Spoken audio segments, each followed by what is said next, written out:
Kata Nabi kepada Jibril, apa itu wahai Jibril? Kata Jibril, itulah dunia. Dunia sudah tua, tapi dia tetap juga ingin menampakkan dirinya muda. Dunia ini sudah tua, tak lama lagi akan hancur binasa.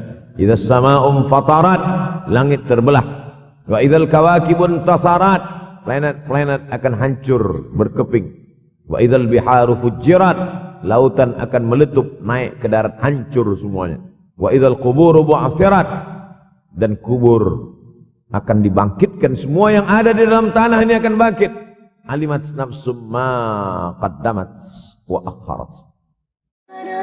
Rabbana ya Rabbana, Rabbana ya Rabbana, Rabbana ya Rabbana, Rabbana ya Rabbana, Rabbana ya Rabbana. Fitnah akhir zaman. Saya nak menjelaskan tajuk kita subuh ini. Fitnah, terjadi banyaknya siksa-siksa.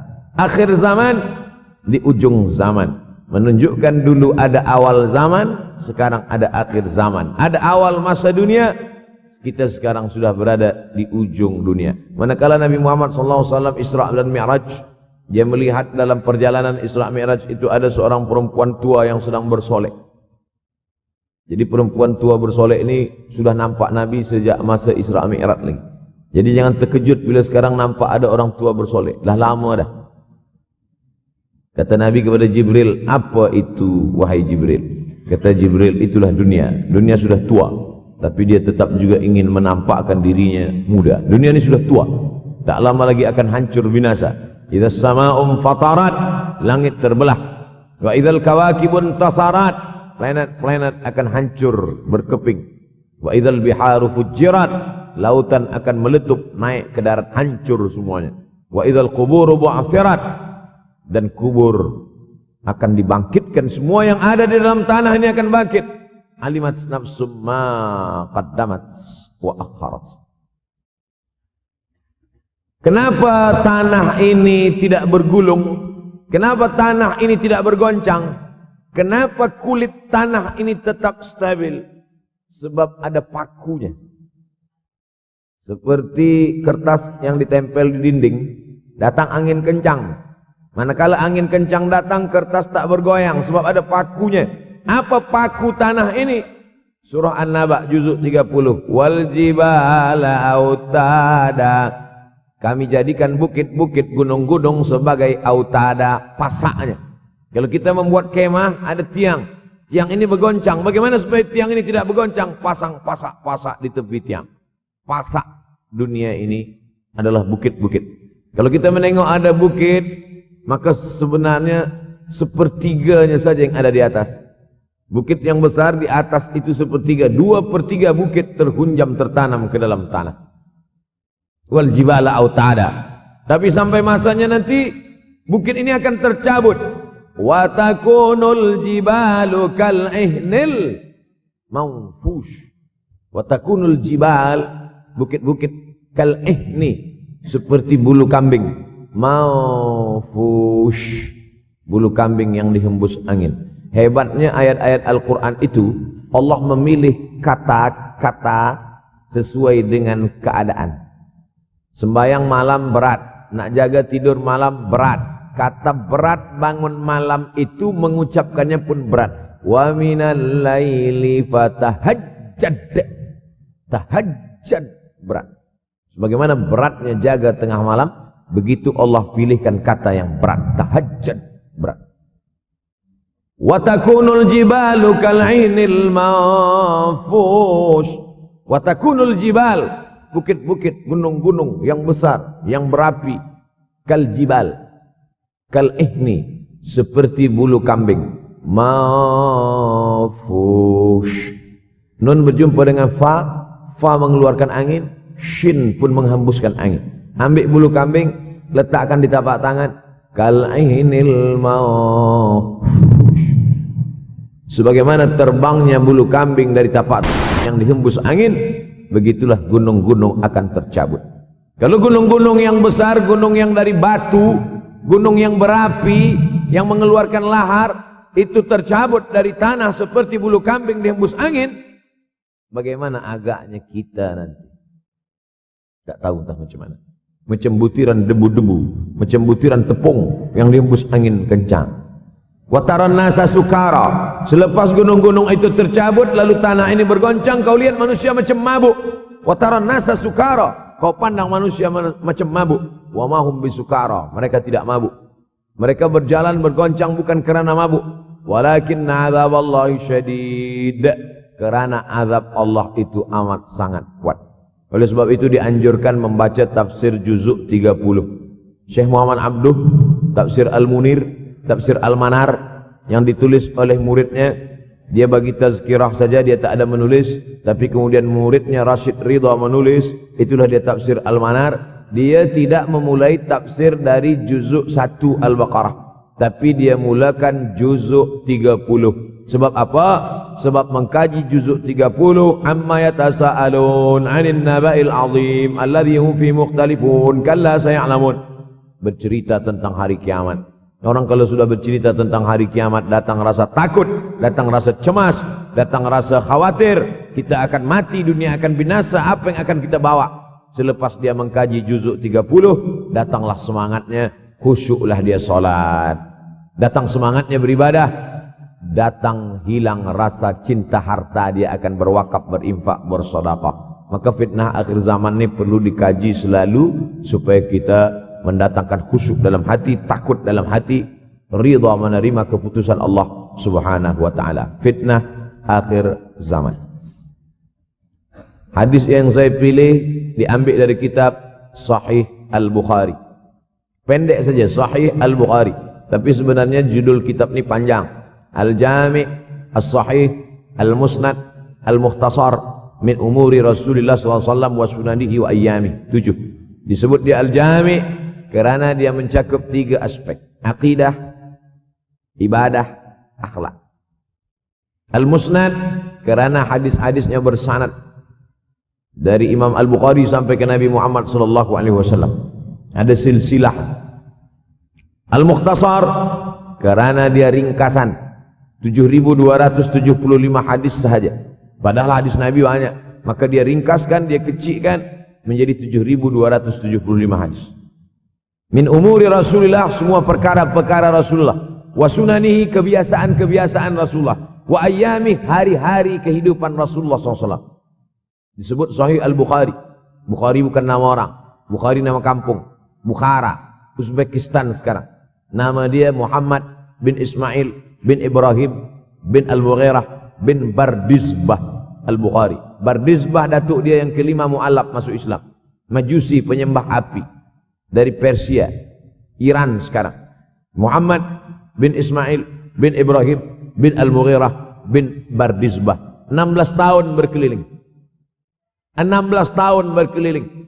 Maka Madinah, Syam, Suriah, Mesir, balik, barulah kemudian dia menyampaikan hadis-hadis Rasulullah SAW. 16 tahun belajar hadis, baru dia mengajar hadis.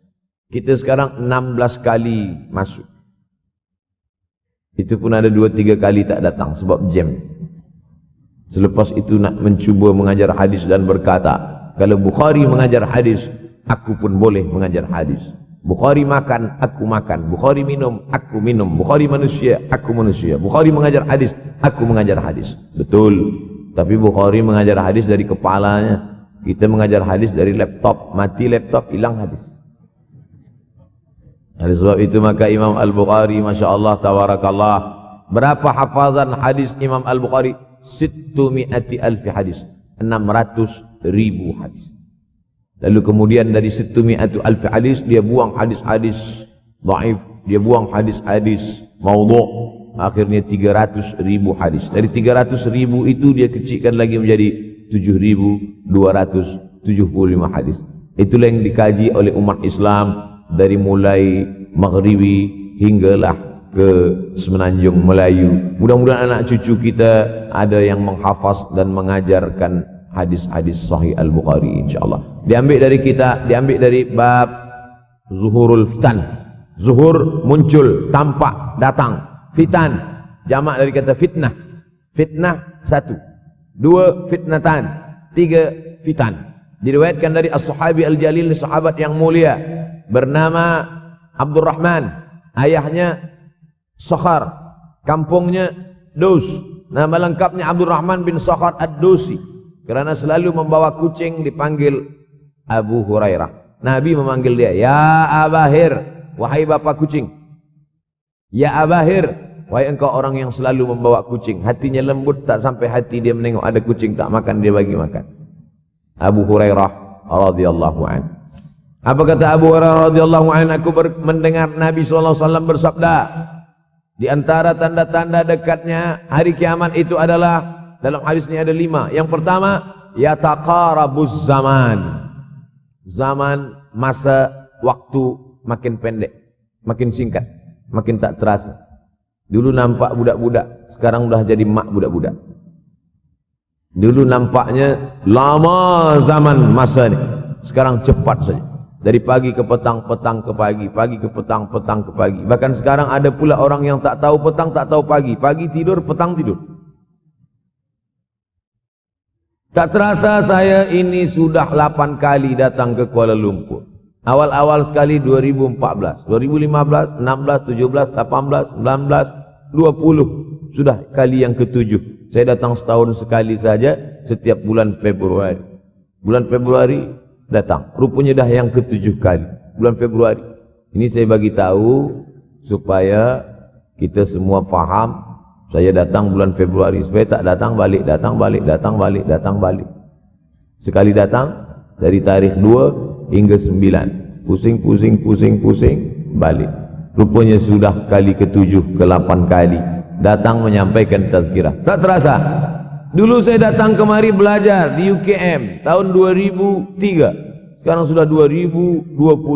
17 tahun. Tak terasa. Yataqarabuz zaman. Tanda-tanda kiamat, fitnah akhir zaman sudah dekat adalah yataqarabuz zaman, kata Nabi SAW. Waktu tak terasa. Tak terasa. Tak terasa dah engkau dah datang. Tak terasa waktu begitu cepat, engkau sudah datang saja nak menagih hutang. Orang berhutang ni pun rupanya tak terasa juga orang datang. Yang memberi pinjaman pula terasa lama betul. Apakah beza antara 5 minit dulu dengan 5 minit sekarang? Sama. Apakah beza antara 24 hours, 24 jam dulu dengan 24 jam zaman Nabi dengan 24 jam zaman sekarang? Sama. Tak ada beza. Mataharinya sama, bulannya sama, buminya sama. Yang berkeliling mengelilingi matahari sama. Apa yang membuat berbeza? Apa yang membuat zaman itu yataqarabuz zaman? Ada hal-hal yang membuat kita sibuk. Dulu tak ada google.com, dulu tak ada Facebook, dulu tak ada Twitter, dulu tak ada BBM, dulu tak ada Instagram. Sekarang waktu habis. Bila kita tanya orang mana yang lebih lama, 5 minit atau 50 minit, semuanya sepakat mengatakan 50 minit lama, 5 minit kejap. Saya tanya 2 kali, pelajar-pelajar, penuntut-penuntut, mana yang lebih lama, 5 minit atau 50 minit? Semuanya berkata 50 minit lebih lama daripada 5 minit. Lepas tu saya balik, mana yang lebih lama? 5 minit menunggu azan maghrib bulan puasa, 50 minit status FB, Instagram. Oh, lebih lama 5 minit menunggu azan maghrib. 5 minit menunggu azan maghrib bulan puasa macam-macam mati jam. 50 minit hilang waktu tak terasa. Itu menunjukkan hadis Nabi itu, semakin saya baca hadis Nabi, makin kuat keyakinan saya, makin kuat iman saya, makin hilang keraguan saya bahwa yang berbicara ini bukan manusia biasa, tapi dia dapat wahyu dari Allah. Wa ma yantiqu anil hawa in huwa illa wahyun yuha, melainkan wahyu dari Allah Subhanahu wa taala. Yataqarabuz zaman, masa begitu cepat berlalu tak terasa. Sebulan seperti sepekan, sepekan seperti sehari, sehari seperti sesaat. Akhirnya kita pun kehilangan waktu, habis. Saya Ustaz Abdul Samad, memang zaman ni tak terasa, cepat betul. Rasa-rasa kejap-kejap dah bulan Ramadan. Tak terasa baru saja Idul Fitri dah masuk pula lagi. Masya Allah, begitu cepatnya masa berlalu. Maka jangan sampai kita, semakin saya baca hadis ni, semakin kuat keyakinan saya, bahwa Nabi Muhammad sallallahu alaihi wasallam mendapat wahyu dari Allah Subhanahu wa taala, semakin kuat keyakinan dan keimanan. Kenapa? Seandainya Nabi berkata zaman nanti di akhir zaman itu semakin cepat, semakin dekat, semakin berlalu tak terasa, tapi kemudian zaman yang kita lalui tak sama seperti yang dikatakan Nabi. Mungkin datang juga keraguan dalam hati, betulkah ini? Tapi ternyata 1441 tahun lampau, 1440 tahun yang lalu Nabi mengatakan, dan hari ini terbukti zaman begitu cepat berlalu. Masya Allah, tabarakallah. Hari inilah ditemukan internet, hari ini datang television, hari ini datang WhatsApp, hari ini datang yang melalaikan kita daripada Allah Subhanahu wa taala. Sehingga waktu datang sembang-sembang, cerita-cerita, tengok ini, update ini, tulis ini, tengok ini, pandang ini. Habis waktu berlalu. Padahal waktu inilah yang akan ditanya oleh Allah Subhanahu wa taala. 6 kali Allah bersumpah demi waktu. Terbit fajar. Wal fajri wa layalin nashr. Masuk waktu subuh. Was subhi idza tanaffas. Masuk waktu duha. Wad duha wal laili idza saja. Masuk waktu siang. Wan nahari idza tajalla. Masuk waktu asar. Wal asri innal insana lafi khusr. Masuk waktu malam. 2 kali Allah bersumpah demi waktu malam. Wal laili idza saja. Wal laili idza yaghsha. Kenapa hadis ini yang Ustaz bahaskan? Kami nak mendengar hadis tentang Dajjal dah lahir atau belum? Dajjal dah hadir. Mana bukti Dajjal dah hadir? Kurma bisan tidak lagi berbuah. Bila kurma bisan tidak berbuah, Dajjal dah nak datang. Kurma bisan sekarang sudah berkurang, tak berbuah. Lalu kemudian apa lagi? Ain Zuhar, mata air dari Ain Zuhar sudah kering. Sudah kering. Oleh sebab itu, tapi manakala dulu datang Habib Umar bin Hafiz, saya hadir majelis itu, adalah seorang bertanya, Habib, ya, Imam Mahdi dah lahir atau belum? Saya tengok, Habib menjawab, sepertinya dia macam tak suka pertanyaan. Kata dia, kita tak perlu mencari-cari dia dah lahir atau belum, kampung dia di mana, dia lahir di hospital mana, dia tak perlu. Yang perlu kita siapkan adalah iman dan takwa pengetahuan kita, supaya kita jangan sampai terkecoh, supaya kita boleh membezakan mana hak, mana batil, mana betul, mana salah, mana lurus, mana bengkok, mana hitam, mana putih. Sehingga dengan istiqomahnya kita beribadah ini, kita boleh membezakan mana Al-Masih yang original, yang asli, mana Al-Masih Ad-Dajjal. Makanya tadi sebelum salam kita berkata, Allahumma inni a'udzubika min azabi jahannam wa min azabil qabri wa min fitnatil mahya wal mamat wa min syarri fitnatil masihid Dajjal. Membaca, menghafaz 10 ayat di awal surah Al-Kahfi. Siapa yang menghafaz 10 awal ayat, hadis lain mengatakan 10 akhir, 10 awal 10 akhir, elok dua-duanya. Tapi Masya Allah, tabarakallah, anak-anak kita yang pakai jubah, pakai sorban putih ini, daripada tahfiz Quran, mereka tidak hanya menghafaz 10 awal 10 ujung, dari awal sampai ujung dia hafaz, 30 juzuk dia hafaz. Mudah-mudahan anak-anak kita penghafaz Al-Quran. Allahumma ja'al abna'ana wa banatina min huffazil Quran wal hafizat. Jadikan anak-anak kami menjadi para penghafaz Al-Quran, ya Allah, supaya selamat dia daripada fitnah Al-Masih Ad-Dajjal. Tapi saya pilihkan hadis tentang yang 5 ini. Dengan 5 ini kalau kita amalkan, insya Allah Allah akan selamatkan kita dari fitnah akhir zaman ini. Yang pertama, manfaatkan waktu, kerana waktu di akhir zaman ini yataqarabuz zaman. Kerana waktu semakin dekat tak terasa, hilang, berlalu. Maka isilah waktu ini dengan ibadah. Jangan sampai ada waktu yang kosong. Duduk sejenak kosong, berselawat. Allahumma salli ala sayyidina Muhammad wa ala ali sayyidina Muhammad. Allahumma salli ala sayyidina Muhammad wa ala ali sayyidina Muhammad. Sempat-sempatkan ambil wuduk, solat duha walau 2 rakaat. Sempat-sempatkan sebelum tidur malam solat witir 3 rakaat, supaya tidur kita sentiasa dalam wuduk dan kita sempat solat witir. Andai mati kita malam itu, insyaallah mati dalam keadaan husnul khatimah. Usolli sunnatal witri 3 rakaatin lillahi ta'ala. Nanti malam jaga tidak witir lagi, hanya tahajud saja. Sempat-sempatkan solat tahajud. Elok amat sangat baik solat wuduk 2 rakaat. Usolli sunnatal wudu' raka'ataini lillahi ta'ala. Selepas solat wudu', solat sunat taubat.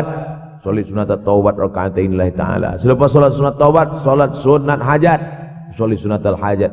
Selepas itu barulah solat sunat tahajud 8 rakaat. Nak tambah lagi 10, 12, 14 elok, tak salah, karena dia tiada batasan. Adakah sahabat Nabi yang melakukan ini? Ada. Qatadah bin Nu'man dari selepas Isya sampai azan subuh. Imam Ahmad bin Ambal dari selepas Isya sampai azan subuh. Bahkan mereka menghatamkan Al-Quran dalam tahajud mereka. Maka bahkan ada imam yang disebut dengan As-Sajjad, kerana banyak sujud kepada Allah Subhanahu wa ta'ala. Kerana akhir zaman ini godaan begitu besar. Dulu orang tengah malam tahajud, jam 2 malam, jam 3 malam dia bangun. Kerana dia membaca hadis sab'atun yudhilluhumullah. Ada 7 golongan yang mendapatkan naungan Allah. Yauma la dhilla illa dhilluh. Hari itu tak ada naungan kecuali naungan Allah. Rajulun, ada seseorang. Zakarallah, dia berzikir mengingat Allah. Khalian, di tengah malam, tak ada manusia. Fafadat ainahu, menetes air mata. Maka yang pertama ini, jangan sampai kita kehilangan waktu. Kerana waktu, al-waktu kasaif. Waktu ini seperti pedang. Illam taqta'hu qata'aka. Kalau tidak kau patahkan dia. Kalau kau dapat pedang, patahkan. Sebab kalau tidak kau patahkan, dia yang akan memotong engkau, mematahkan tulang-tulang engkau. Waktu ini kalau tidak kita manfaatkan, kita akan ditanya tentang waktu kemana saja waktu yang sudah kau pakai. Inna sam'a, pendengaran, wal basar, penglihatan, wal fuad, hati, kullu ulaika kana anhu mas'ula. Semua akan disoal, semua akan diminta tanggungjawab di hadapan Allah. Kemana waktu yang sudah aku bagi dulu engkau pakai? Yang pertama nanti ditanya, la tazulu qadama 'abdin yaumal qiyamah. Kaki anak Adam tidak akan bergeser, tidak akan beralih dari tempat tegaknya pada hari kiamat. Hatta yus'al, sampai dia disoal, sampai dia ditanya. La tus'alunna yauma idzin 'anin na'im. Banyak yang akan ditanya nanti. Tapi Nabi bagi tahu, di antara yang akan ditanya dari sekian banyak nikmat itu, 4. Yang pertama, an umrihi fima afnah. Umur kemana engkau habiskan? Hari ini ada anak-anak muda belia umurnya 17 tahun. 17 tahun habis menghafaz Al-Quran. 17 tahun habis iktikaf dalam masjid. 17 tahun habis berzikir, berjubah, bersorban, mengabdikan ilmu, berkhidmat kepada ulama. 17 tahun habis. Tapi ada pula yang dibalik, 71 tahun habis. Rumah, office, kopi, rumah, office, kopi, rumah, office, kopi, batuk, mati habis. Apa yang dapat kita bawa menghadap Allah SWT? Yang pertama, yataqarabuz zaman. Yang kedua adalah wa yanqusul ilmu. Ilmu semakin berkurang. Kalau sudah ilmu berkurang, apa yang bertambah? Jahil. Kalau ilmu bertambah, jahil berkurang. Kalau ilmu berkurang, jahil bertambah. Mana ada orang jahil cakapnya didengar orang? Saya dulu awal-awal membaca hadis ini, wayang kusul ilmu, ilmu berkurang, jahil bertambah. Rasanya tak mungkin, tak logik, tak masuk akal. Mana ada orang tak berilmu cakap dia didengar? Sekarang baru saya faham. Dulu orang tak berilmu ditinggalkan orang. Sekarang orang tak berilmu, asal dia pandai berbicara, dia akan didengar orang.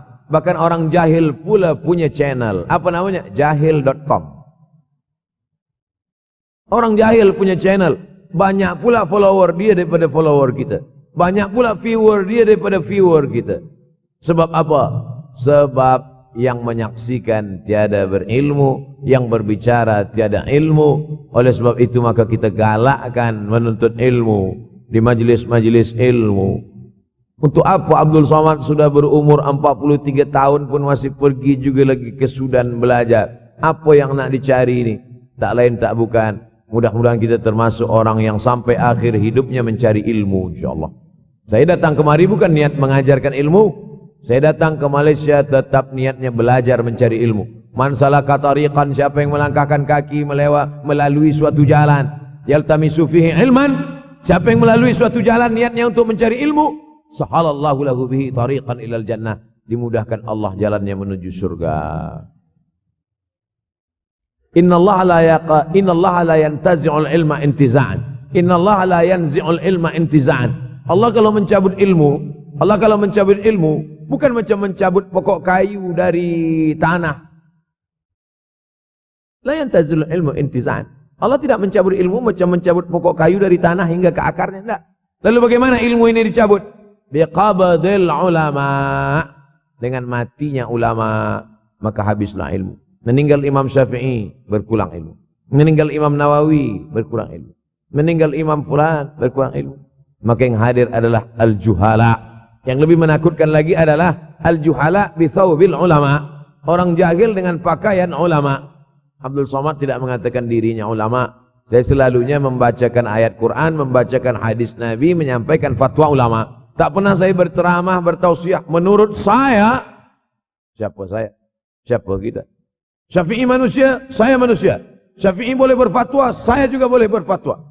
Imam Syafi'i berfatwa, Al-Quran 30 juzuk dalam kepala dia. Kita juzuk 30 pun kadang-kadang hilang.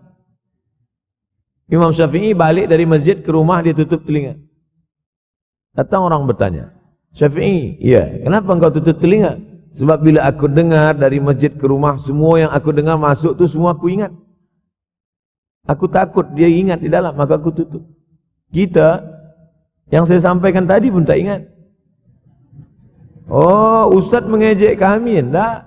Jangankan yang mendengarkan, yang bercakap pun tak ingat.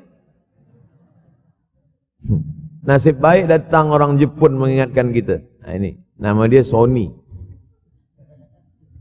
Manusia ini lupa.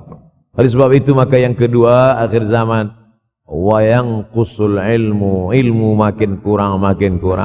Maka bersyukur anak-anak yang dimasukkan ke rumah tahfiz. Kalau ada rumah tahfiz di kampung biasa, kalau ada rumah tahfiz di desa, dusun biasa, tapi ada tahfiz di tengah kota besar Kuala Lumpur, masih ada lagi rumah tahfiz Quran. Siapa yang mewakafkan rumah tahfiz? Siapa yang memberikan beras? Siapa yang memberikan duit? Siapa yang memberikan belanja? Siapa yang mengirimkan ustaz? Masya Allah, tabarakallah. Maka ini semua, mudah-mudahan kita istiqamah semuanya insyaAllah. Supaya apa? Supaya lahirlah anak-anak kita yang alim, berilmu. Karena ini makin banyak orang jahil. Al-taw bi ghairi ilmin, memberikan tazkirah, fatwa tanpa ilmu.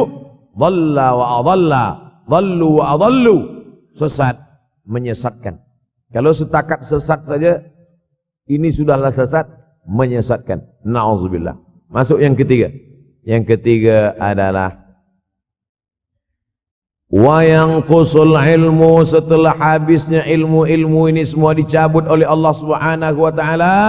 Lalu kemudian setelah ilmu dicabut Allah Subhanahu wa taala, wa yulqas syuh. Wa may yuqashuh, sin dengan hak kecil.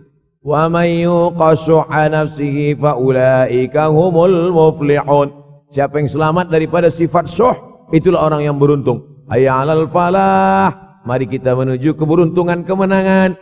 Siapa orang yang menang? Selamat daripada sifat syuh. Ada orang menerjemahkan syuh ini pelit, bakhil. Bakhil ada yang lebih parah daripada bakhil. Syuh. Bakhil ini, bakhil tidak ingin memberikan uangnya untuk orang lain. Itu bakhil. Dia ada uang 10 ringgit. Uang itu hanya dia makan saja. Dia tak mau walaupun setengah sen kepada orang lain. Itu namanya bakhil. Kalau syuh ini, duit dia simpan, duit orang pula dia makan. Nah, itu syuh. Jadi lebih parah lagi. Oleh sebab itu kalau sudah ilmu ini dicabut, orang menjadi jahil, maka datang penyakit syuh yang ketiga. Apa itu syuh? Hubbud dunya, hubbul mal, wa tuhibbul mala hubban jamma. Engkau sayang kepada harta, amat sangat sayang. Dia pegang semuanya sampai tak meleleh, tak menetes walaupun satu tetes. Akhirnya mereka inilah pendusta-pendusta agama. Ara'aital ladzi yukadzibu biddin. Tahukah kamu siapa itu yang mendustakan agama? Fadzalikal ladzi yad'ul yatim. Mereka itulah yang membiarkan anak yatim. Wala yahuddu ala ta'amil miskin. Dia tidak mempedulikan makanan orang miskin. Sebab apa?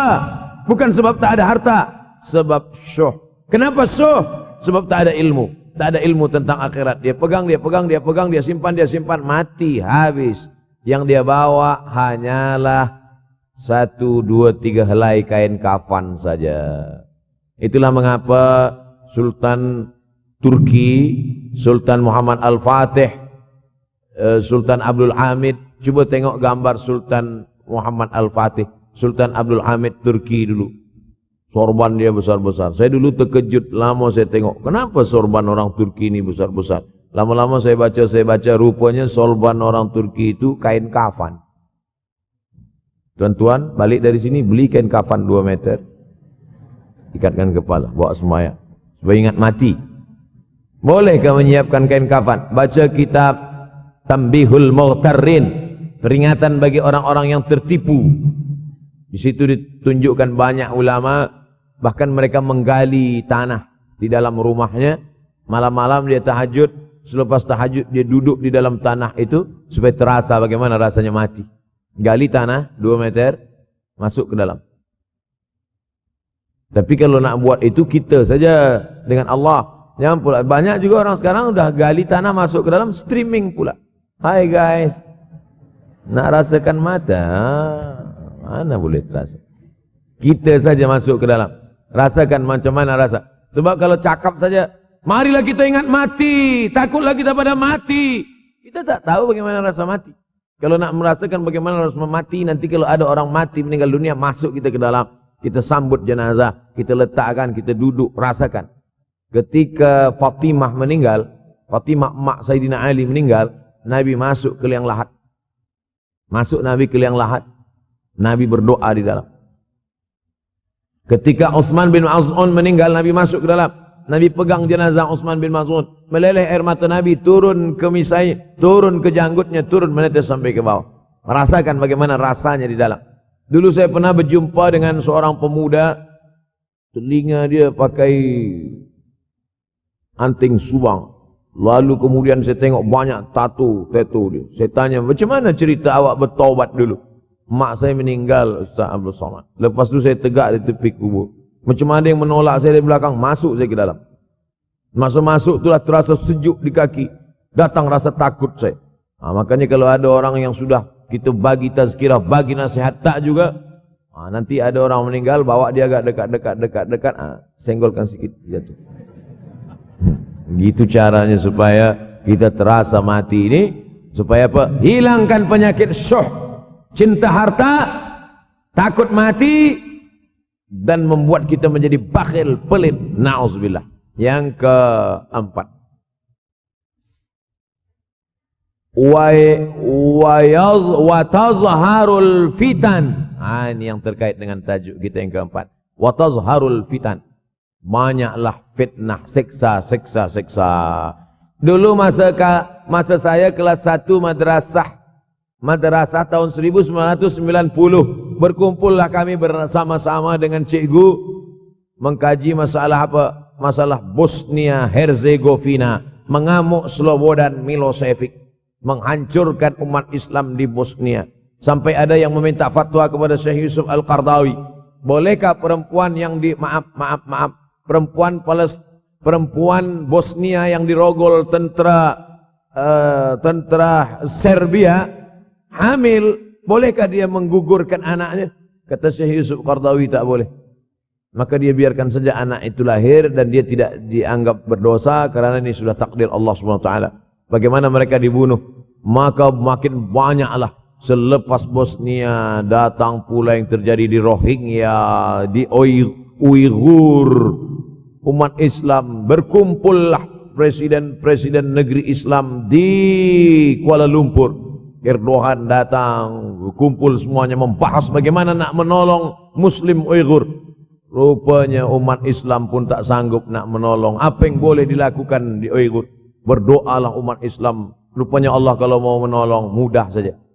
Mudah saja Allah menolong. Tidak datang rudal skat, tidak datang tentera, tidak datang senjata. Cukup datang corona. Selesai.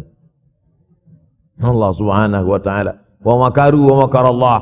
Mereka membuat tipu daya, Allah balas dengan tipu daya yang lain. In tansurullah, kalau kau tolong, ittaqu da'watal mazlum, takutlah kamu terhadap doa orang-orang yang teraniaya. Fa innahu laisa bainahu wa bainallahi hijab, karena di antara dia dengan Allah tak ada hijab sama sekali. Wa yakthurul wa tazharul fitan, banyaklah fitnah. Yang terakhir yang kelima, wa yakthurul haraj. Wa yakthurul haraj, banyak terjadi haraj kata Nabi. Sahabat pun bertanya, ya Rasulullah, wa mal haraj? Apa haraj itu ya Rasulullah? Kata Nabi SAW, al haraj al qatlu. Nanti di akhir zaman itu akan banyak pembunuhan. Dulu pun banyak juga pembunuhan, tapi tak banyak sekarang. Pembunuhan di Palestin sampai sekarang tak berakhir. Pembunuhan Rohingya tak berakhir. Pembunuhan di Uighur, pembunuhan. Dulu imam-imam masjid, imam salat tarawih dulu di Masjidil Haram, Allahumma ansuril Islam wal muslimina fi Palestin. Dulu satu aja. Selepas itu bertambah, Allahumma ansuril Islam wal muslimina fi Palestin wa Suriah. Selepas itu bertambah lagi, Allahumma ansuril Islam wal muslimina fi Palestin wa Suriah wal Yaman. Selepas itu bertambah wa Uighur wa, akhirnya wa fi kulli makan. Semakin bertambah. Oleh sebab itu maka ini di antara fitnah akhir zaman. Man lam yahtam bi amril muslimin falaysa minhum. Selepas kita kaji hadis ini, apa tujuan kita? Tujuan kita semakin menguatkan keyakinan, banyak-banyak beribadah, nasihatkan anak menantu, sahabat, jiran, tetangga, supaya semakin istiqamah menjalankan syariat, rajin-rajin solat berjamaah, banyak-banyak berzikir, hatamkan Al-Quran, banyak-banyak berinfak, banyak-banyak bersedekah. Andai mati kita, insya Allah mati dalam keadaan husnul khatimah. ربنا يا ربنا ربنا يا ربنا ربنا يا ربنا ربنا يا ربنا ربنا يا ربنا